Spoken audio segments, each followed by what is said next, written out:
Welcome to Surya's TV. Good evening news. YS Jaganmohan Reddy credibility సున్నా అని Andhra Pradesh Congress party అధ్యక్షురాలు వైఎస్ షర్మిల అన్నారు. చేతులన్నీ కాలిన తర్వాత ఇప్పుడు కార్యకర్తలు గుర్తొచ్చారు జగన్మోహన్ రెడ్డి గారు. నేను కార్యకర్తలను పట్టించుకోలేదు, తప్పైపోయింది అని ఇప్పుడు బీదేర్పులు ఏరుస్తున్నారు. ఇప్పుడు జగన్మోహన్ రెడ్డి గారు నాయకులు నన్ను వదిలిపెట్టి వెళ్ళకండి, కార్యకర్తలు నన్ను వదిలిపెట్టి వెళ్ళకండి అని అడుక్కుంటున్నారంటే జగన్మోహన్ రెడ్డి గారికి క్రెడిబిలిటీ లేదన్న విషయం జగన్మోహన్ రెడ్డి గారికి కూడా అర్థమైనట్టు లెక్క. ఉందా జగన్మోహన్ రెడ్డి గారికి క్రెడిబిలిటీ?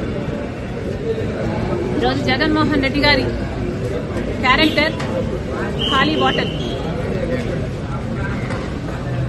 ఈరోజు జగన్మోహన్ రెడ్డి గారి క్రెడిబిలిటీ సున్నా, జీరో, నీల్. మేడం ఒకటి మేడం, అంటే విజయసాయి రెడ్డి గారు మీతో మాట్లాడినప్పుడు ఆ కాన్వర్జేషన్ మీరు ఎందుకు బయటపెట్టాలి, విజయసాయి రెడ్డి గారు అది ఎందుకు చేయాల్సి వచ్చిందో అని బయట మీడియా నుండి పెడితే ఆ క్రెడిబిలిటీ వేరేగా ఉండేది కదా. మీరు అడిగితే చెప్తానేమో విజయసాయి రెడ్డి గారు, అడిగి చూడండి. మేడం ఇంకో క్వశ్చన్, విజయసాయి రెడ్డి గారు మీతో ట్రావెల్ చేయబోతున్నారా, కాంగ్రెస్ పార్టీలో జాయిన్ అవబోతున్నారా, లేకపోతే మీకు ఏదైనా వ్యక్తిగతంగా సలహాదారు ఉండి రాజకీయంగా వెనకాల నడవాలనుకుంటున్నారా? విజయసాయి రెడ్డి గారు పొలిటికల్ గా ఇనాక్టివ్ అవుతారని చెప్పడం జరిగింది, మీడియా హౌస్ పెట్టిస్తానని చెప్పడం జరిగింది. అంటే మీకు ఏమైనా మద్దతుగా నిలిచే అవకాశం ఉందా? మేడం ఎన్డీఏ ప్రభుత్వం అనుసరిస్తున్న ప్రజాప్రభుత్వ విధానాలపై పోరాడేందుకు వైసీపీలో చేరానని మాజీ మంత్రి సాకే శైలజానాథ్ అన్నారు. చేతుల్లో పెట్టి మన జేబుల్ని కాల్చే ప్రయత్నం చూస్తా ఉన్నాం. అన్నిటికీ మించి ఒక మాట చెప్పాలనుకుంటా ఉన్నాను. ఆ రోజున ఏదో ఇబ్బంది పడ్డామనుకుంటే అటువంటి ఇబ్బందికరమైన పరిస్థితులు లేకుండా చేరమనేది ప్రభుత్వ పక్షాన ఉండాలా. అట్లా కూడా కక్షపూరితమైన ధోరణి దేవుడికి మంచిది కాదు ఇది అన్న విషయాన్ని కూడా గుర్తు చేసుకుంటా ఉన్నాను. సో ఈ రోజున ప్రజల సంక్షేమానికి, రాష్ట్రం సంక్షేమానికి, రాష్ట్రం బలోపేతానికి కూటమి ప్రభుత్వం చాలా అన్యాయం చేస్తా ఉందని నమ్ముతా ఉన్నాం. దాన్ని ఖచ్చితంగా ఎదుర్కోవడం కోసం ఆంధ్ర జిల్లాలో దాన్ని గట్టిగా పనిచేస్తాం. అట్లాగే రాయలసీమలో కూడా పనిచేస్తాం. ప్రత్యేకించి రాయలసీమ జిల్లాల్లో రైతుల యొక్క అక్కడ ఉన్న ప్రజల యొక్క కష్టాలని తీర్చడం కోసం మా వంతు కార్యక్రమాన్ని పెద్ద సహకారం. I told politics are not the business. ఇది వ్యాపారం కాదు. పాలిటిక్స్ అనే అంతిమ లక్ష్యం అనేది ప్రజల ప్రాంతం యొక్క సంక్షేమాన్ని ముడిపడి ఉంటుంది. సో ఈ టైంలో డైరెక్ట్ గా ఎన్డీఏ ప్రభుత్వం అని చెప్పుకుంటున్నాను చంద్రబాబు నాయుడు గారు. నేను ఎన్డీఏ ప్రభుత్వం, బీజేపీ, జనసేన కూటమి ఎన్డీఏ అని చెప్పుకుంటున్నాను. సో ఎన్డీఏ ఆర్థిక విధానాలు గాని, ప్రజా విధానాలు గాని ప్రజలకు అనుకూలంగా ఉండవు, రాష్ట్రానికి అనుకూలంగా ఉండవు, ప్రజల సంక్షేమాన్ని దెబ్బతీస్తాయని నేను బలంగా నమ్ముతున్నాను. So this is the platform to work. At the same time ఎంత ఇబ్బంది వచ్చినా సరే మొక్కవోని ధైర్యంతో పనిచేసే నాయకత్వం కూడా కావాల్సిన అవసరం ఉంది. ఆ నాయకత్వం జగన్ రెడ్డి ద్వారా వస్తుందని బలంగా నమ్ముతా ఉన్నాం. So we work for that. At the same time రాయలసీమకు కూడా, మా ప్రాంతం రాయలసీమకు, మా జిల్లాకు కూడా అన్ని విధాల ఒక సహకారం కానీ అభివృద్ధి కానీ జరగడానికి జగన్మోహన్ రెడ్డి గారి యొక్క చొరవ, వారి యొక్క ఆలోచన ఉపయోగపడుతుంది బలంగా నమ్ముతా ఉన్నాం. So working bus today only the first day, but I cannot ఎక్కువ విషయాలు నేను చెప్పేవి నాకు ఏం లేవు. So this only one thing I tell. Politics అనేది అధికారం కోసం, బిజినెస్ కోసం కాదు. పొలిటికల్ ప్రయాణంలో అధికారం వస్తే వస్తుంది. తన పార్టీ కార్యకర్తల కోసం వైసీపీ అధినేత జగన్ చెబుతున్న మాటలు దెయ్యాలు వేదాలు వల్లించినట్లు ఉన్నాయని రాష్ట్ర టీడీపీ అధ్యక్షులు పల్లా శ్రీనివాస్ అన్నారు. బయటకు వచ్చారా? గత 5 సంవత్సరాలుగా అధికారం వచ్చిన తర్వాత బయటకు వచ్చారా? అలాగే ప్రజా తీర్పు గౌరవమైనటువంటి వారు నాయకులకి ఏం గౌరవించే, కార్యకర్తలకి ఏం న్యాయం చేస్తారండి? నిజంగా ప్రజలు మీకు 11 సీట్లు ఇచ్చారు. 11 సీట్లు ఇచ్చిన తర్వాత మీరు అసెంబ్లీలో కూర్చొని మాట్లాడాలి కదా. కనుక ప్రజా తీర్పు గౌరవమైనటువంటి వారికి కార్యకర్తల పట్ల నిబద్ధతగా ఉండలేరు. అందుకే జగన్మోహన్ రెడ్డి గారు మాట్లాడే మాటలు దెయ్యాలు వేదాలు వల్లించినట్టుగా ఉన్నదని చెప్పేసి మేము తెలియజేస్తున్నాం. 30 సంవత్సరాల అధికారం కుంటానడం ఒకటి పగటి కళకు అంటున్నారండి. అది కలలే. ఎందుకంటే ప్రజలు ఈయన యొక్క తీరును గమనించారు. గత 5 సంవత్సరాలుగా 5 సంవత్సరాలు గమనించే ఈయన పాలనా దక్షత లేనివాడు, ఈ పాలనా దక్షత లేని వాళ్ళు ఇంట్లోనే ఉండాలని చెప్పి 11 సీట్లు ఇచ్చి కూర్చోబెట్టడం జరిగిందని చెప్పి తెలియజేస్తున్నాను. మళ్లీ ఆయన అధికారం రావడం పగట కలే అని చెప్పేసి ఈ సందర్భంగా తెలియజేస్తున్నా. అదే అండి, ఆయన చాలా విడ్డూరంగా మాట్లాడుతున్నారు. ఎవరి కోసం అంటే బాడీ సోల్ అని వారండి అందరూ బాడీ సోల్ కోసం మాట్లాడుతున్నాడు. బాడీ సోల్ అంటే ఎవరంటే ఒక బాడీ అంటే జగన్మోహన్ రెడ్డి, సోల్ వచ్చి విజయసాయి రెడ్డి.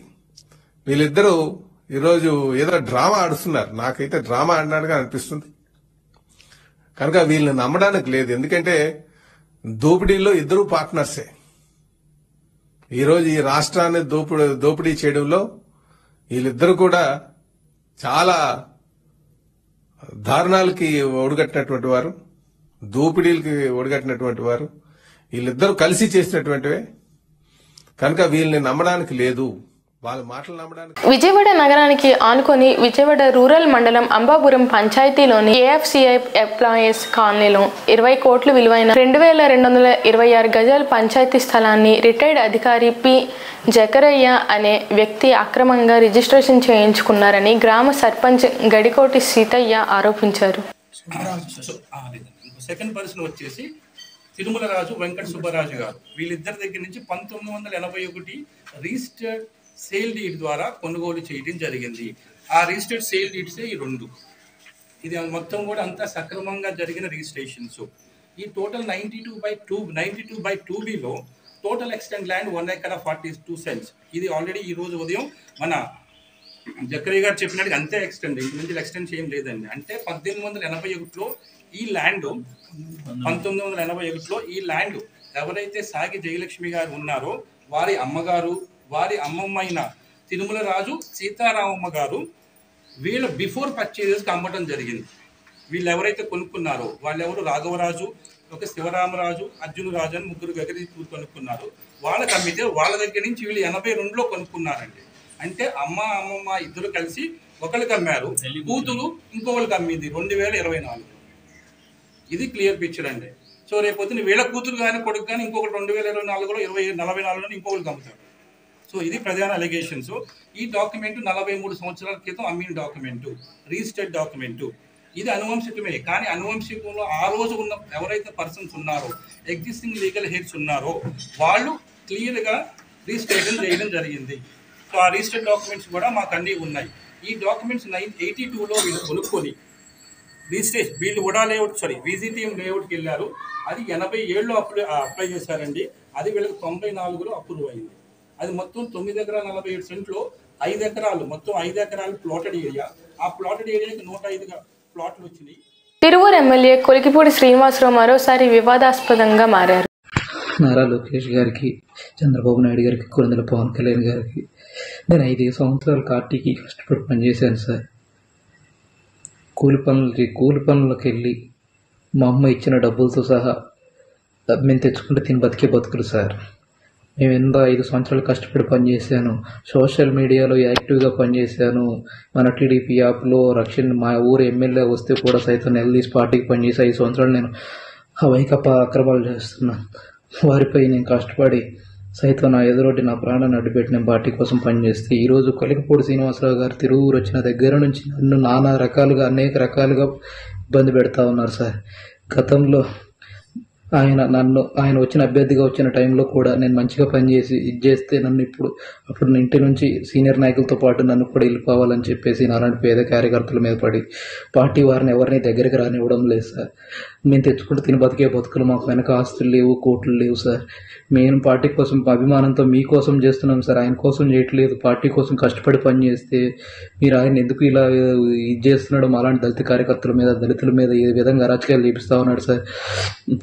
ఆయన నేను ఇది చేశాడని చెప్పేసి గతంలో ఆయన మీ పద్ధతి మార్చుకోవాలని పోస్టులు పెట్టానని చెప్పేసి ఆయన ఎమ్మెల్యేగా గెలిచిన తర్వాత నన్ను నానా రకాలుగా ఇబ్బంది పెట్టించి మా ఊర్లో ఉన్న కొంతమంది అగ్రకుర్ణాలకు చెందిన వైకాపా నాయకులతో పార్టీ నుంచి సస్పెండ్ చేసిన వారితో నన్ను రకరకాలుగా ఇబ్బంది పెట్టి నా ఇంటికి వచ్చి దాడి చేస్తే వాళ్ళని SC/ST కేసులు పెట్టి వాళ్ళని శిక్షించాలని ధర్నాలు చేసి ఇది చేసినా కానీ నా మీద అక్రమంగా కేసులు కట్టించి నన్ను చాలా బలవన్మరణానికి గురి చేస్తూ ఉన్నాడు సార్.